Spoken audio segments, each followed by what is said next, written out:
My mom would send me to school with stewed chicken and rice and expect me to ask the lunch ladies to heat it up and other things. So obviously you're going to do that. Everyone is staring at you. Walk across the cafeteria to heat up your ethnic food. And they're just like, oh, what is that? Oh, what is that? And it's like, I mean, you're eating mashed potatoes.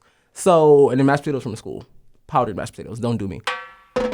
I'm Dalia Colon, and this is The Zest. Citrus, seafood, Spanish flavor, and Southern charm. The Zest celebrates cuisine and community in the Sunshine State. Today, elevating Caribbean cuisine.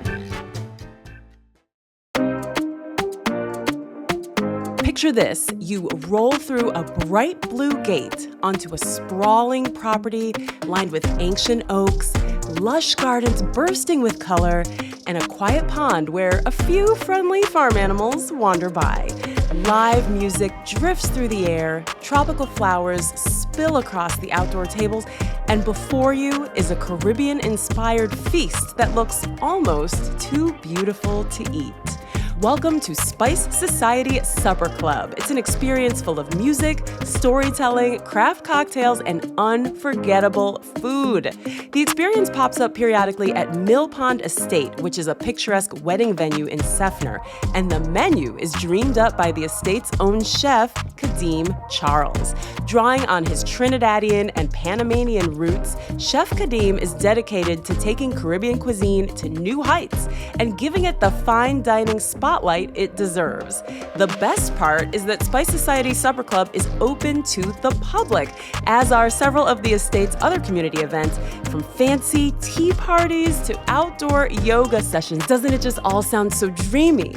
Chef Khadeem recently visited our studios at WUSF in Tampa. In this conversation, he dishes on Spice Society Supper Club, shares a food trend coming your way in 2026, and offers tips for cooking during the holidays, whether you're hosting 4 people or 400.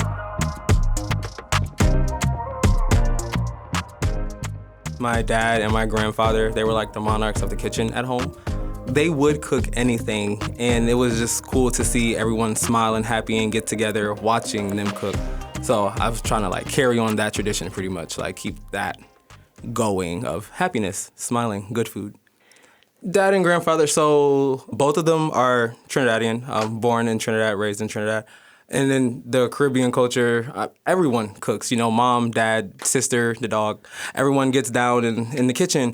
And with that, I try to mimic what he does. I don't know. Everything that my dad did was like pretty cool. So I would just wanted to like be his copycat, like his second squared. So say he would go to the gym, I would go to the gym. He goes in the kitchen and showing me how to like roll roti and getting things ready for our doubles and certain little staple foods that we have in the kitchen. Aw, boys want to be like their dad. Okay, yes. What is roti? What are doubles? And what are some other staple foods? Roti is a paratha. It's like a flatbread. And it's a staple in Trinidad. We'll eat curry and roti. Is something you use with your hands. You have bus-up shot roti, which you literally take it in a bag or like a kitchen towel and like just beat it up, like bus-up shot. So you'll have like the little pieces that you can pick up your curry chickens and things like that. Wait, what is it called? Roti. Bus-up shot roti. Bus-up shot. How would you spell that? BUSSUPSHOT. Okay. Yes. Oh, I love this. And it's beautiful. It's great. Wow. Okay, so your dad's side of the family is Trinidadian. Yes. What about your mom's side? My mom's side is Panamanian. Central American, mi gente Latino, our peoples out there. You get two completely different cultures brought together and you get to show what you can create from it, pretty much. Wow. And you're repping your Panama soccer jersey. Yes. My son would be jealous. Hueco Panama. Bright red. Have to. Okay, so what are some Panamanian foods? Panamanian foods. Okay, so we have caramanolas, which is kind of like, I want to say a burrito, but not burrito-esque. It has yuca. Yuca is it's like a root vegetable. Exactly. So we'll have like ground beef and things in our caramanolas. We do patacones. That's what we call them. Other people like to call them tostones. And yeah, tostones is very Puerto Rican. Exactly. Yeah, my husband's Puerto Rican. Yes, not we patacones. It's like plantains.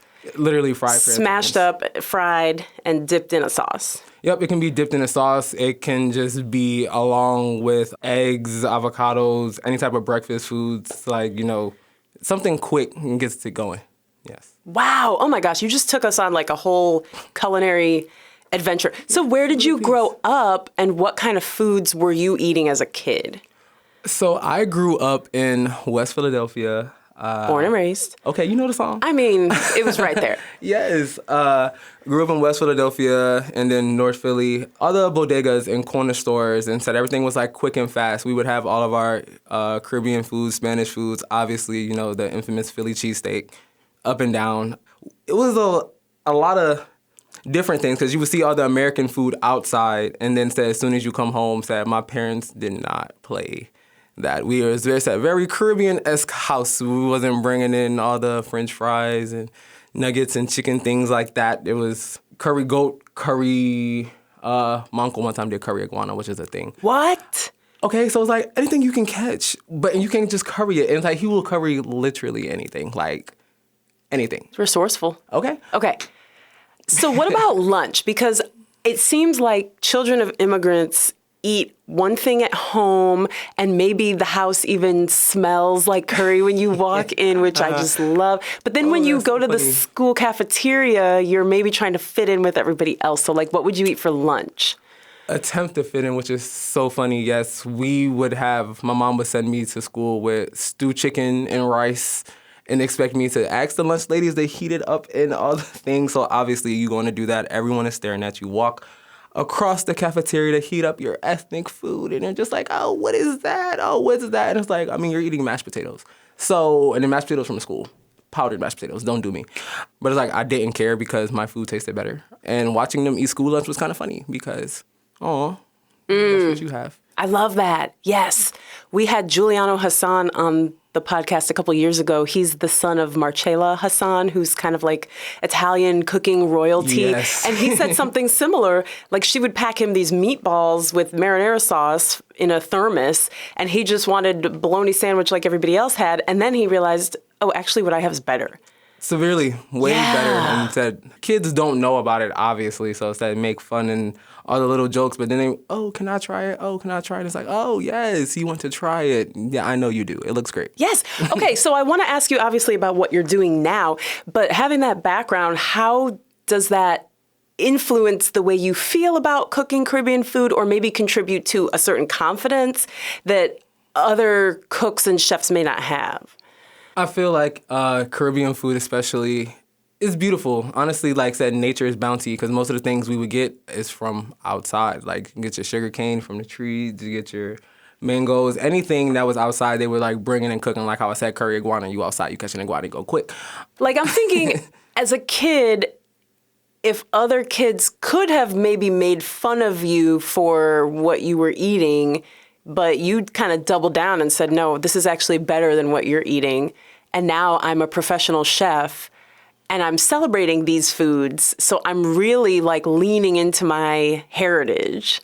Yes, and show that our heritage is more than just like styrofoam plates and food trucks. I want to show that we can make food just as good as anyone else and get the Michelin stars and get all the, uproar from it. People really don't look at Caribbean food as in one of those like white plates and fancy linens areas and things like that. And I don't know, I'm on a mission to change that. I want to show our food can be in the pretty light on the pretty plates and everything and not just styrofoam, quick, easy, out the way. Why is that important? I feel like it shows a certain amount of integrity. Like, I want to show that. Like, we can plate our curry goats and our rotis and our rice and everything, and it will look just as good, if not better, on a plate. And people need to see that and experience that more, to have the even cultural ambience around you, to see the music, to see the paintings, the conversation, the storytelling. It's deeper than just the food on a plate. That's a great way to start, to build that. How do you think people perceive Caribbean food and Caribbean people? Because you talked about wanting it to be elevated. What do you think is the perception now? Quick and easy. You can go to, honestly, all types of different trucks and pop-up shops, little mom and dad kitchens on the side of the corners, and they will give you your food, but like I said, they'll be in a styrofoam container, or They'll be wrapped in foil, something quick and on the go, which, yes, a majority of our food is ready to like be on the go. But you wouldn't get pasta like that, you know? Like when you go to an Italian place, I don't know, they have the big fancy bowls and all the candles and things on the tables and, like I said, the white linens and the napkins and everything is there to like show what they have. And we can do the same. And so I just don't see as much as like Caribbean Latino foods like doing those things. Like I said, it's always something outside under a little hut, something put together, something quick. No, I want the elevation of it. I want the fancy suits and everybody coming in, you know, you talking to the maitre d', the hostess at the front and wait for your table. I want that entire experience for Caribbean people where we can feel safe, to feel like the food is good too, because like even when you start to go to these places and they get commercialized, they'll start to lose some of the actual like Caribbean spices and flavors and what makes the food good. And we don't want to do that. We want to show it in full array. Yeah, that's a fair point. You wouldn't go to the 7-Eleven and get like gnocchi. Okay, like nothing like that. Like it's like even with like Asian foods, they have these places that they can portray their foods in better lights. And I want to show that we can too, and we can get those stars and show what we can do. Love it. Okay, so how did you learn how to do that? It sounds like you got the fundamentals at home from your father and your grandfather, and then how did you continue your culinary education? I actually went to a few different schools. I graduated from Kaiser University, the Art Institute, and also Johnson & Wales in West Palm. I wanted to get more, like a broader understanding on just culinary food in itself. And funny enough, in the culinary industry, some of the older people, feel as though getting a degree is not nothing. Like, all right, cool, you got the degree, you got the paper, but can you really get down? Can you really cook? Can you really do it? Because then when they said the degreed chef comes in the kitchen, said they're all technical, but they don't know how to push out a full volume dinner. Like, you know, feeding 400 people within 2.5 hours and things like that. Like, coming fresh out of school, that was definitely a challenge. But the same thing, my family's huge. We used to cook fast and in a hurry with our doubles and pilori, some more Trinidadian street foods. You got to be quick. You have to be quick because all your cousins and everybody is there will try to grab it before you. So, yes, trailing back, even with education, right after I graduated from Kaiser, I did a culinary externship at the Grand Teton Lodge in Wyoming. It was beautiful. Like, it's on like the national state parks and everything like that. So all these different experiences just really brought it together to create me. Wow. So what brought you from Philly to Florida? My parents. Okay. You know, the whole thing, the concrete jungle, yada, yada, yada. They felt like better opportunities down here. There was a lot of opportunities that we weren't given or wouldn't have been shown, especially living in West Philadelphia. They didn't open up a lot of things to us up there. So we had to relocate and start anew. Yeah, my mom's from West Philly, so I have a soft spot for Philly. I know that's right. Yes. Yes. Ma'am.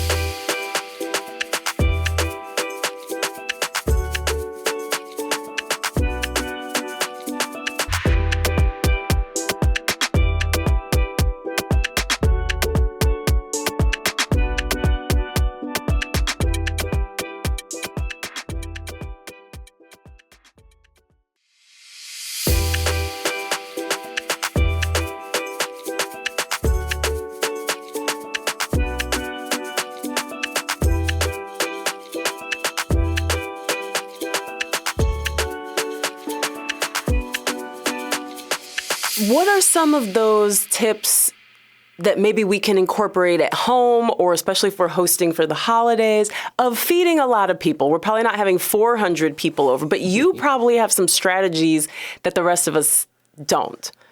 I like to prep. I am a severe overthinker, so I want everything to be done before it even starts. So I would, the night before, or honestly the days before, I already have like containers filled with, say, your chopped onions. You have all your meats already portioned and seasoned and marinating away in like your Ziploc bags. Everything is labeled. Everything has a home.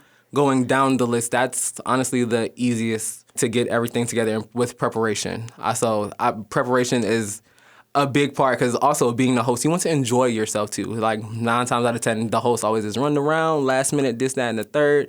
Absolutely not. I want to sit down with everyone else and enjoy. Does food selection play a role? You know how on American Idol they would say, like, song selection is key. You picked the wrong song, and that's why you sucked, or whatever. Are there certain types of food we should lean into or avoid when we're having a large gathering? Yes, I would. Typically, I try to stay, when I have a huge party going on and said a lot of broad people, I try to stay away from spicy foods. I try to more things that are like handheld, or I have like a better count on, as if it's like corns on the cobs or like broccoli florets, things that take up space on a plate as well. So, they're not filling up and I'm running out of things, if that makes sense. Okay, so why no spicy foods? And isn't Caribbean food spicy, or is that? Oh, yes, and that's always like the issue. So you would end up making 2 of everything, which I do. I usually with family have to make 2 because obviously people want jerk chicken and say they want spicy jerk chicken as it should be, but then they're like, oh no, wait, that's too hot. So now we have to put less pepper and go mild. So now I have 2 different things. So usually to get out of that, I just try to make it the one way, which is that unspicy, and then offer all types of like pepper sauces, homemade hot sauces, and things like that. So it's like, make it as spicy as you want. That's a great tip. Not everything. Because I'm assuming that your Caribbean customers would be more discerning, or yep, and be like, they would have a different standard. Severely than obviously said like American people like coming in. It is a very different groups of people, but said as long as the food good, everyone is happy. And then said I try to offer as much as I can. Oh, you want extra spice? You want extra pepper? Let me know. Talk to me, and we can get it right. Okay, speaking of spice, we got to talk about Spice Society Supper Club, which is such a cool name. I want a T-shirt. Yeah, okay. What is it? Where is it? What's the vibe? So the Spice Society Supper Club is something that I started with my boss, Tony, at Mill Pond Estate. She's Bajan, Barbados, so having that also Caribbean influence around me, we wanted to create something for us, like said along the lines I was telling you, to show our food in a better light, to show that we can do all these different things, and said it'll be pretty, it would be nice. So that's how that started. So it's just a little idea of inviting family and friends over to get the word out, get to look at what we have and show it. Yeah, okay, so it's a supper club. Can anybody come? Somebody's listening going, I want to go to that. Is it open to the public? Yes, it is open to the public, and we try to have it at least every other month with all our, we have a lot going on the venue itself. But it's an experience where you get to come, you get to eat food, you get to listen to the music, we like to tell stories, we like to play games, really immerse you into the culture. Every supper club will highlight a different country. So like our starting off was Trinidad because, that's used to, felt like comfortable going along with that. And then we jumped into Barbados, planning to do it for the Dominican Republic, going down to Guyana, all these different cultures, and started bringing it all to fruition, letting them know, yes, this is what this culture does. This is how they get their food across. This is the music they listen to. Like, get people to talk more, get people to come out more. And then honestly, seeing the estate itself, the ambience of it, 10 out of 10. Okay, tell me more about Mill Pond Estate. Where is it? And paint a picture for me. What does the table look like? What does the environment look like? It's outdoors, so this is an outdoor dinner. Outdoor venue. It is beautiful. It's at 18 acres of pasture, farms, flowers. It's beautiful. We have 4 different spots there, where people come to get married. It's the broken oak tree, which is naturally there that split. We have the garden, all of our own plants and things going along with it with our beautiful greenhouse. We have the sail, which is this huge sailcloth with the beautiful lights under it. And we also have our lily pond. Everything about it is just so beautiful. When you need that breath of fresh air, to get away from literally everything you come through the big blue gates. Yes, ma'am. Paradise. I'm telling you, like, it's so nice. It's the breeze of it all and everything about it is beautiful. It sounds like a movie. What part of town is it in? Seffner, Florida. Okay, you did say that. Yes. I love that for Seffner. Okay, like you said, Seffner bring the deserves people this. out to Seffner. Like, they need to see, like, there's beautiful things out there. Man, I live not that far from Seffner. I need to check this place out. Yes. And I love what you said earlier about, you know, some of these white tablecloth restaurants, people get dressed up to go there and all that. And what you just described, I'm thinking, ooh, what would I wear if I went there? Would I wear like a dress with flowers on it? Would I wear a hat? So you're already setting the stage to elevate the food. Yes. So you would arrive through our beautiful big blue gates. You would take the gravel road, but you would have to, of course, watch out for our chickens. We have loose chickens like this amongst the property, along with all of our horses and Highland cows and things of that nature. You would come to our barn cottage. It was in the lanai. Have, you know, your table set with your friends and everything like that. It goes from all of our beautiful florals that we plant on the estate, along with florals that we outsource from other local businesses and things. I like to do the steel pan, because that's a Caribbean staple. Like, everyone loves a good steel drum, and like to hear that live, to watch them actually play, you feel more connected. You definitely feel more connected to it. So you sit down with that, all your nice fine china, like from our goblets, that gold silverwares, that beautiful floral on the tables. What's a word you would use to describe how you feel when you're there? Ethereal. Ooh. Very, said, like, out of the world, like, even eccentric, even, like, it's a great feeling to have that breath of fresh air, especially said being an outdoor venue. You need to come out. We need to take a tour and show you firsthand, and so you can breathe in the property. You know, feel at home. Sounds so nice. What was your impression of Tampa's food scene when you came here, or maybe what is it now, especially coming from the East Coast?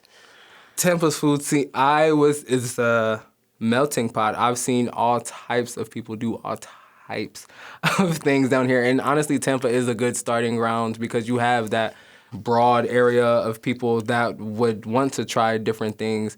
All types of cuisines. I've seen, like, everyone knows we have Tex-Mex, but in Tampa, it's a little different. It's just like the spices and certain things that they use going into the foods are different, if that makes sense. And I know, like, Ybor itself has, like, a huge Cuban, Haitian, you know, culture going around. So even with that, like, it's already spreading Caribbean. Like, people don't even know it, like, in the backgrounds of Ybor and everything along like that.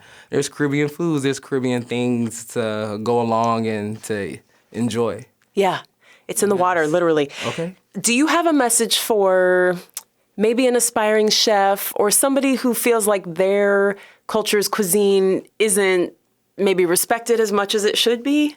Do not give up. Like, keep pushing. There is someone out there that wants to try it. There is someone out there that wants to be a part. There is someone that will believe in you for you to get through and do what you want to do. You just keep cooking, keep cutting, keep slicing, keep doing everything you know how to do to make yourself happy, and then said the people around you. And that alone provides a huge give back and wants to keep going. Yeah. Yes. And it kind of reminds me of the advice we give when we do podcasting workshops, which is like, you don't have to appeal to every single person. Because you won't. You do you, and then your people will find you. Exactly. Yes. And it's beautiful. Yes. Okay. Thank you so much. Thank you so much. This is so cool. Khadeem Charles is the chef at Mill Pond Estate, host of Spice Society Supper Club. I know you want to go. I want to go too. So we all need to head to the link in the show notes or on our website, thezestpodcast.com, for more information about Spice Society Supper Club. I'm Dalia Colon. I produce The Zest with Andrew Lucas and Alexandria Ebron. The Zest is a production of WUSF. Copyright 2025, part of the NPR network.